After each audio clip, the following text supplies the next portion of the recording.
Bom dia, boa tarde, boa noite. A todos os que estão chegando, sejam muito bem-vindos. E os que estão retornando, bem-vindos de volta. Eu sou a Tia Lu e esse aqui é o nosso espaço de leitura compartilhada e bate-papo. E aí, qual é a boa de hoje?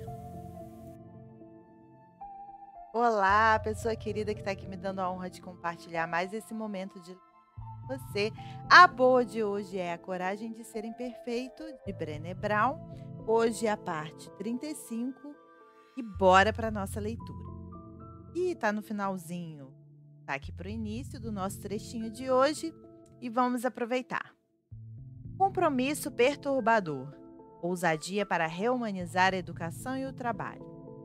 Para recuperar a criatividade, a inovação e o aprendizado, os líderes precisam rehumanizar a educação e o trabalho. Isso significa entender como o padrão de escassez está afetando a maneira como lidamos e trabalhamos, aprender a abraçar a vulnerabilidade, reconhecendo e enfrentando a vergonha. Não se engane, conversas honestas sobre vulnerabilidade e vergonha são perturbadoras. O motivo pelo qual não costumamos ter essas conversas nas empresas é que elas lançam luz em cantos obscuros. Sempre que há consciência em movimento, voltar atrás é quase impossível e traz consigo graves consequências. Todos queremos viver com ousadia. Se tivermos um vislumbre dessa possibilidade, nos agarraremos a ela com todas as forças. Não é algo que pode ser retirado de nós. Antes de iniciarmos este capítulo, quero esclarecer o que entendo por líder. Líder é alguém que assume a responsabilidade de descobrir o potencial de pessoas e situações. O termo nada tem a ver com posição, status ou quantidade de subordinados. Escrevi este capítulo para todos nós, pais, mestres, voluntários e chefes, para todos aqueles que estiverem dispostos a viver com ousadia e liderar. O desafio da liderança na sociedade da escassez. Em 2010, tive a oportunidade de passar um fim de semana prolongado com 50 CEOs do Vale do Silício, na Califórnia.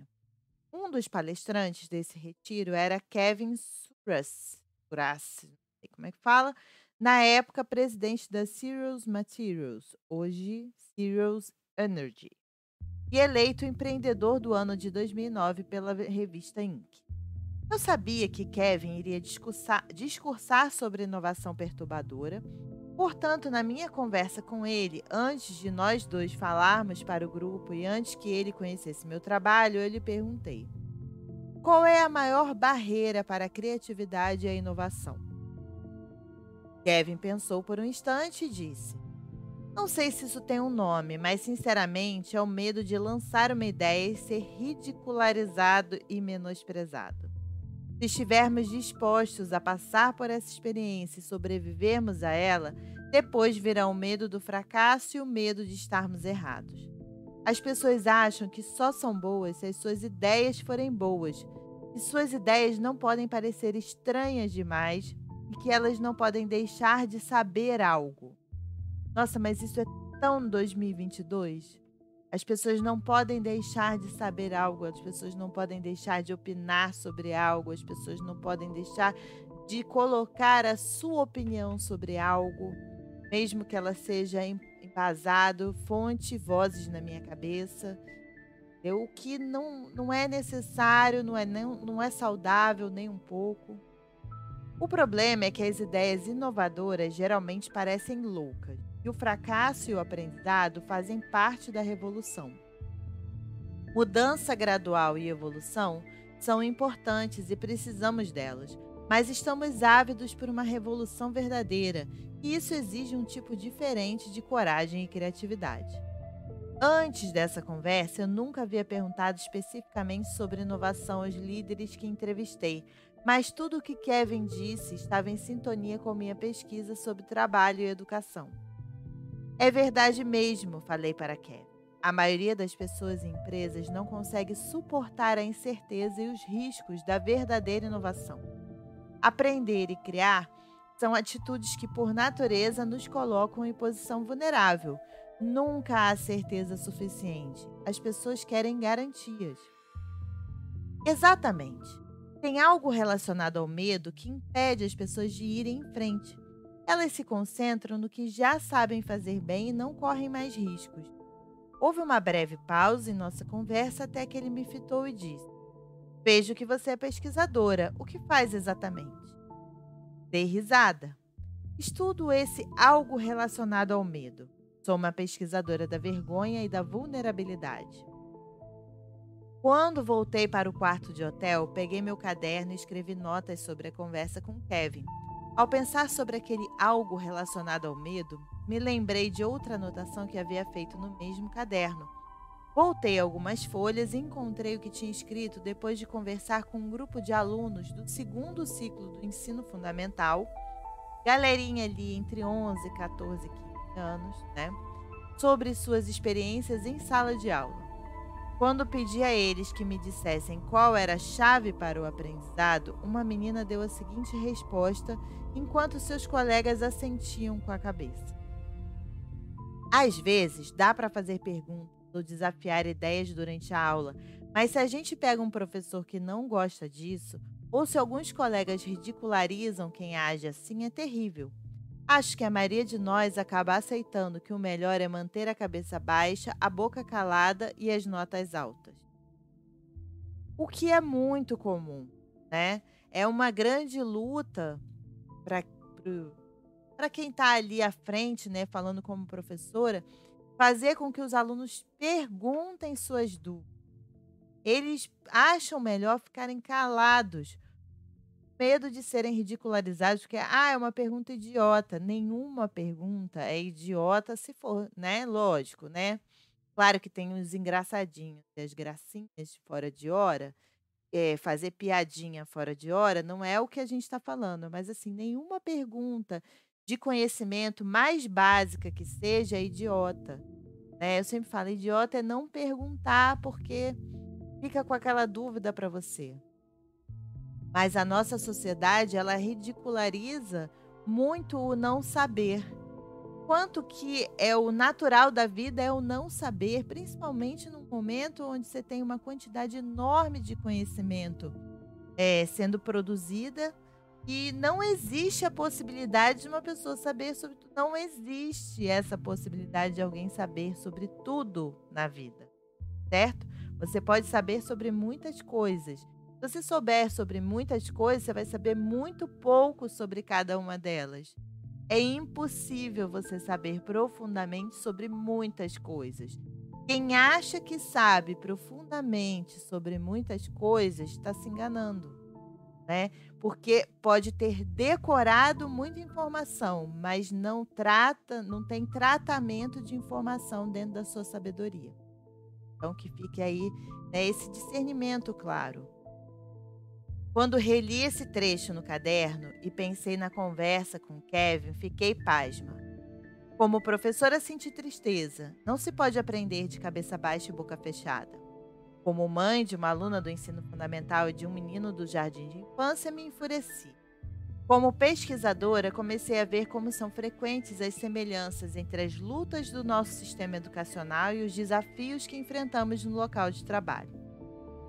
Primeiro, vislumbrei isso como duas discussões diferentes, uma para educadores e outra para líderes. Porém, quando revisitei os registros da pesquisa, concluí que os professores e diretores de escola são líderes e que executivos, gerentes e supervisores são professores. Nenhuma empresa ou escola pode ter sucesso sem criatividade, inovação e aprendizado permanente. E a maior ameaça a esses três elementos é a falta de motivação. Pelo que aprendi com a pesquisa e pelo que observei nos anos em que trabalhei com líderes de escolas e de empresas de todos os tipos e tamanhos, acredito que devamos reexaminar completamente a questão da motivação. Para recuperar a criatividade, a inovação e o aprendizado, os líderes precisam se comprometer a rehumanizar a educação e o trabalho. Isso significa entender como o padrão de escassez está afetando a maneira como lideramos e trabalhamos, aprender a abraçar a vulnerabilidade, reconhecendo e enfrentando a vergonha. Isso é o que eu chamo de compromisso perturbador. No livro, vou ler em português, tá? Fora de si, aprendendo a ser criativo, Ken Robson é bastante incisivo ao falar sobre a necessidade dessa mudança, que vem a substituir o conceito ultrapassado de que as instituições humanas devem funcionar como máquinas. Ele escreve: por mais sedutor que o exemplo da máquina possa ser para a produção industrial, organizações humanas não são máquinas e as pessoas não são peças de uma engrenagem. Seres humanos têm valores, sentimentos, percepções, opiniões, motivações e histórias de vida, ao passo que engrenagens e rodas dentadas não os têm. Uma empresa não é uma instalação física dentro da qual opera, é a rede de pessoas que nela atua. Não se engane, a reumanização do trabalho e da educação exige uma liderança corajosa. Conversas honestas sobre vulnerabilidade e vergonha são perturbadoras. O motivo pelo qual não costumamos ter essas conversas nas empresas é que elas lançam luz em cantos obscuros. Sempre que há consciência e entendimento, voltar atrás é quase impossível e traz consigo graves consequências. Todos queremos viver com ousadia. Se tivermos um vislumbre dessa possibilidade, nos agarraremos a ela com todas as forças. Não é algo que pode ser tirado de nós. Então, assim, por exemplo, dando meu exemplo como professora de matemática, né? Eu sempre comentei com os meus alunos a minha dificuldade de memorização. Eu tenho uma dificuldade de memorização, principalmente com o passar dos anos, né? E assim, e por que que sempre em provas, por exemplo, eu costumo colocar as fórmulas matemáticas que vão ser usadas ali? Porque eu também acredito que numa necessidade da vida que a pessoa precisar fazer uma conta que usa aquela fórmula, hoje em dia principalmente, ela vai ter ali ao alcance da mão, certo? Então eu acredito sim, né, que algumas coisas elas podem ficar ali sob consulta. Eu sempre falei com eles, né? Que é diferente, por exemplo, do que as pessoas falam sobre decorar a tabuada, porque a tabuada decorada, ela não tem tanta força no seu cérebro quanto uma tabuada compreendida pelos seus métodos. O decorar vem do uso, né? Quando você usa bastante uma ferramenta, você decora os processos dela, né? Normal, mas não o decorar pelo decorar. Então, assim, eu acho que quando eu compartilho com eles minha dificuldade sobre memorização, e o que pode ser feito então, né? Já que isso traz a visão de ali é um ser humano, né? Muitos alunos acham que a gente é máquina e sabe tudo sobre aquela matéria, né?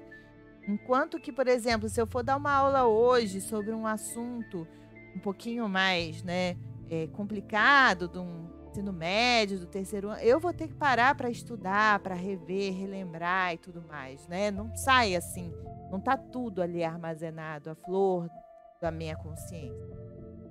Então, eu acho que compartilhar isso, a vulnerabilidade, é importante para as pessoas entenderem que ali é um ser humano, né? E isso cria um laço muito mais legal de se trabalhar do que quando você se coloca ali como detentor da informação e detentor de um poder absoluto de controle, né? Eu acho. É assim que eu faço, né? Embora eu seja bem exigente com disciplina, né? Com a manutenção de um ambiente tranquilo para que se possa, né, a mente estar ali conectada. Tem gente que tem mais dificuldade de concentração, precisa de mais silêncio. Eu seja muito exigente com isso em sala de aula. Eu acho que outras coisas elas não precisam ser ferro e fogo. Reconhecendo e combatendo a vergonha. Vergonha produz medo. Ela diminui a nossa tolerância e a vulnerabilidade, a tolerância à vulnerabilidade, e com isso atrofia a motivação, a inovação, a criatividade, a produtividade e a confiança. E pior ainda, se não soubermos o que estamos procurando, a vergonha pode destruir uma empresa ou organização antes mesmo de enxergarmos o sinal exterior de algum problema.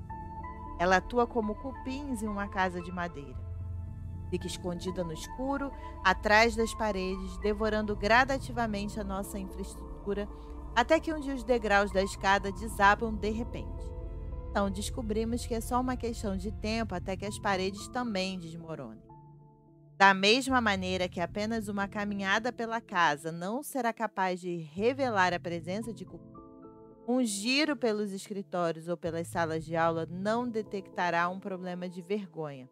Ou pelo menos espera-se que ele não seja tão aparente assim. Se for, se virmos um gerente repreendendo um funcionário em voz alta ou um professor humilhando um aluno, o problema já é grave demais e provavelmente já acontece há muito tempo. Na maioria dos casos, porém, precisamos saber o que estamos procurando quando avaliamos uma instituição em busca de sinais de que a vergonha possa estar presente.